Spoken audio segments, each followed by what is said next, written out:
It's that time of year again. The NHL trade deadline is fast approaching and teams are out there fishing for the best deals to improve their teams before the playoffs begin. For the contenders, it's all about the shopping spree and how much they can get without sacrificing too many assets. For those at the bottom of the standings, it's all about the fire sale. Everything must go.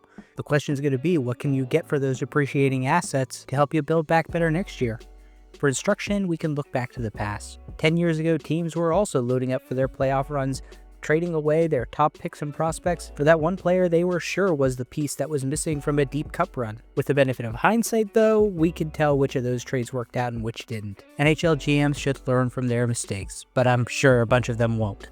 The first major trade of the 2015 deadline involved the Buffalo Sabres and Winnipeg Jets swapping some big names and big draft prospects. In the deal, Buffalo acquired Evander Kane, Zach Bogosian, and goalie Jason Kasdorf in exchange for Tyler Myers, Drew Stafford, Joel Armia, prospect Brendan Lemieux, and a first-round pick. Now, Kane was the centerpiece of the trade, being a 23-year-old with very productive seasons in Atlanta and Winnipeg, but after a run-in with teammates, including notably Dustin Byfuglien, Kane skipped a game, was healthy scratched, and was basically on his way out of Winnipeg. Buffalo jumped to the chance to acquire a young superstar in Kane, along with a solid defenseman in Zach Bogosian, and only costing them a young but up-and-down defenseman in Tyler Myers and veteran Drew Stafford. At the time, it seemed like a fair deal, but Buffalo probably got the best player in the deal in Kane, but things didn't get much smoother for Kane after the change in scenery.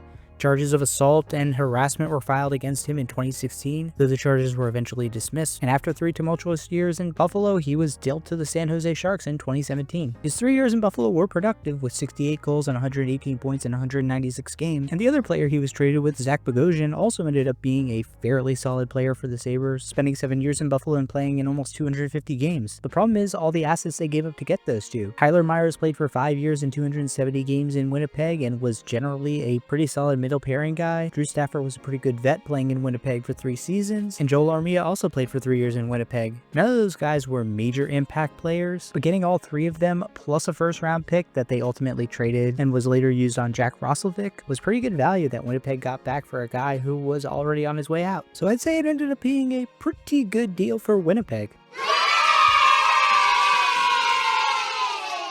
While the Kane trade was a big one, sometimes it's the most innocuous trades that end up having the biggest impact. Take a small trade between the Minnesota Wild and Arizona Coyotes that took place a couple of months before the actual deadline. Arizona sent their backup Devan Dubnyk to the Minnesota Wild in exchange for a 3rd round pick. A pretty nothing burger of a trade, right? Well, unfortunately for Arizona, things went horribly wrong. After playing just 1 year for the Coyotes, in which he put up decent numbers, he ended up being the guy in Minnesota for parts of 4 seasons, starting in over 300 games for the Wild, leading them to the playoffs 4 times and making 3 All-Star games. That 3rd round pick that Arizona got back in exchange for Dubnyk was used on Brendan Warren, a career NHLer. So yeah, big botch by Arizona and one of the most lopsided trades of the deadline. Luckily for the Coyotes, they were able to make up for that huge miss in the Dubnyk trade by getting some great value when they traded away their best defenseman, Keith Yandle, to the New York Rangers. In exchange for Yandle, defenseman Chris Summers, and a 4th round pick in the following draft, Arizona got back defenseman John Moore, prospect Anthony Duclair, a protected 1st round pick in 2016, and a 2nd round pick in 2015. Now that seemed like a lot of flotsam and jetsam for a guy who had spent 9 years in Phoenix, putting up over 300 points in 558 games as a defenseman, but unfortunately, Yandle wouldn't prove to be that productive in New York. He spent 2 seasons there, played over 100 games, but only scored 7 goals and 58 points. The other player they got, Chris Summers, really didn't do much for New York. Now, as far as the draft picks that they got, the 2015 2nd round pick was traded away to Tampa Bay and then to Calgary, who used it on Oliver Killington. On the other side of the equation, though, John Moore only played in 1 very ineffective year in Arizona, playing 19 games with 5 points. And Anthony Duclair, while he played in Arizona for 3 years, didn't quite pan out to be the elite prospect everybody thought he was. He played in 172 games, scored 34 goals and 74 points. While the 1st round pick was traded around until it ended up being used by the Detroit Red Wings on Dennis Cholowski. Not great value for the Red Wings, and probably wouldn't have been great value for the Coyotes if they'd held on to it, but if they had, they could have potentially used it on a guy who Buffalo took 6 picks later, Tage Thompson. New York ended up using the 4th round pick on Tarmo Ruunanen, who played in a grand total of 4 games for the Rangers. So all in all, while it seemed like a significant trade at the time, it ended up being pretty even between the two teams. In another trade that seemed like a rental at the time but ended up being incredibly significant, the Edmonton Oilers sent defenseman Jeff Petry to the Montreal Canadiens on the deadline in exchange for a second-round pick and a conditional fifth-rounder. While that seemed like decent value for a 27-year-old defenseman who was on an expiring deal, Petry wouldn't just be a one-off for the Canadiens. He'd play in over 500 games over 8 years in Montreal, proving himself to be one of their steadying forces on the backline. The good news for the Oilers, though, is that there was good value gained out of that second-round pick that they got in exchange for Petry. The bad news is it wasn't gained by them. The pick ended up in the hands of the Washington Capitals, who wisely used it to pick defenseman Jonas Siegenthaler. He only played a year and a half in Washington, but was pretty effective while he was there, and was certainly more effective than the guy the Oilers drafted in the 4th round, defenseman Caleb Jones. Another trade of a guy who was seen as a short-term rental, the New Jersey Devils traded away Jaromir Jagr to the Florida Panthers in exchange for a second-round pick and a conditional third-round pick in the 2016 draft. At age 42 and after 2 years in New Jersey, the Devils thought that surely Jagr was going to run out of gas sooner or later and got the best package they thought that they could. The only problem is that Jagr did not slow down in Florida. He played there for 3 more years in 181 games, scoring 49 goals and 130 points. Now, the second-round pick that they got in exchange for Jagr turned into left winger Ryan Gropp, but he was ultimately taken by the Rangers after the Devils swapped that pick around as well. And the conditional third of the following year was used on Ren Pitlick, again not by New Jersey but by Nashville. So Florida got 3 productive seasons out of Jagr in exchange for basically nothing. A big win for them. Another one of the big trades that happened on deadline day, the Tampa Bay Lightning acquired Braydon Coburn from the Philadelphia Flyers in exchange for Radko Gudas, a first-round pick, and a third-round pick. Coburn had been an anchor on the Flyers' blue line for years. Now, Coburn was still in his prime at age 29 and ended up playing 6 more years in Tampa Bay and 350 games with the Lightning organization, though he was a bit more diminished than he had been with the Flyers. Gudas, on the other hand, who was actually a few years younger than Coburn, only ended up playing for 4 years in Philly, but established himself as one of the hardest-hitting defensive defensemen in the NHL. In terms of production between the two, you could argue that Gudas's impact was higher in a short amount of time, but the Lightning got more years out of Coburn and consistent average to below average play from him. Now, the first-round pick that the Flyers got back in exchange was actually dealt to the Columbus Blue Jackets, who used it on Gabriel Carlson 1 pick after Anthony Beauvillier went. Carlson bounced around between the NHL and AHL, playing parts of 6 seasons in Columbus, but 6 picks later, at the top of the second round, the Jackets could have ended up taking the Finnish star winger Sebastian Aho. The third-round pick that the Flyers got in exchange for Coburn was used by Philly for Mate Tomic, a goalie from Slovakia, who they took over Will Borgen and Nick Waugh a couple of picks later, which was a shame because although Tomic did eventually end up representing Slovakia in the 2022 Winter Olympics, he never played a single game in the NHL.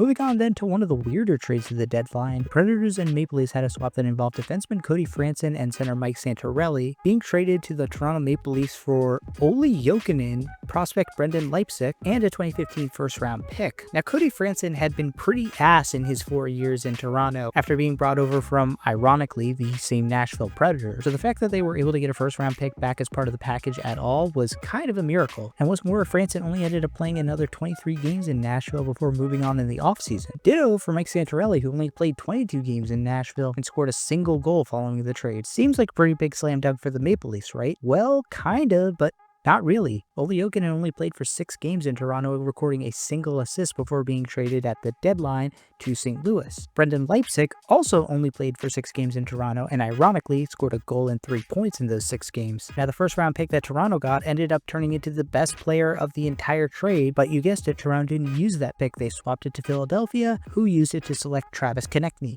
What could have been, Toronto? Another trade that seemed to have wild value going back and forth involved the LA Kings and Carolina Hurricanes. The Canes sent Andrej Sekera to the Kings in exchange for Roland McKeon and a first-round pick. Now, Sekera had been a fairly effective defenseman throughout his career, but he'd only been in Carolina for a year and a half and didn't really stand out as a top defenseman who'd be available at the deadline, so it was odd that he'd fetch a first-round pick in return. Luckily for LA, Carolina botched the pick by taking Julien Gauthier at pick 21, who passed up on the chance to take Tage Thompson. God, imagine if the Hurricanes had Tage Thompson as part of their core. Now, the Chicago Blackhawks would go on to win the Stanley Cup in 2015, but that doesn't mean that the trades that they made all necessarily worked out. They acquired defenseman Kimmo Timonen from the Flyers in exchange for a second-round pick and a conditional fourth-round pick the following year. At that point in his career, Timonen was a depth defenseman, and while it was a nice little story that he got to raise the Stanley Cup, he wasn't exactly a glue guy for the Blackhawks in that cup run. Thankfully, the second-round pick they traded away was wasted on Jeremy Bracco by the Toronto Maple Leafs, and the Flyers used the second-round pick in the following year's draft on Wade Allison, which didn't end up working out for them. The problem is for the Flyers, they definitely whiffed on that pick because immediately after that, Phil Peronic was drafted by the Detroit Red Wings. So yeah, could have gotten some good value there, Philly. Now, the Blackhawks still had a first-round pick burning a hole in their pocket, so they decided to send it to the Arizona Coyotes in exchange for forward Antoine Vermette. Vermette was at least younger than Timonen, but like him, he was pretty ineffective as a player at that point in his career. Now, he did end up being solid for the Blackhawks in their cup run, putting up 4 goals and 7 points, and luckily the 30th overall pick was used on Nick Merkley by Arizona, who didn't turn out to be much of anything. But you know, if Arizona was smarter, they would have taken Sebastian Aho as well. So all in all, 2 pretty nothing trades for the Blackhawks, but given that they went on to win the Stanley Cup, I think we could say they ultimately won the deadline.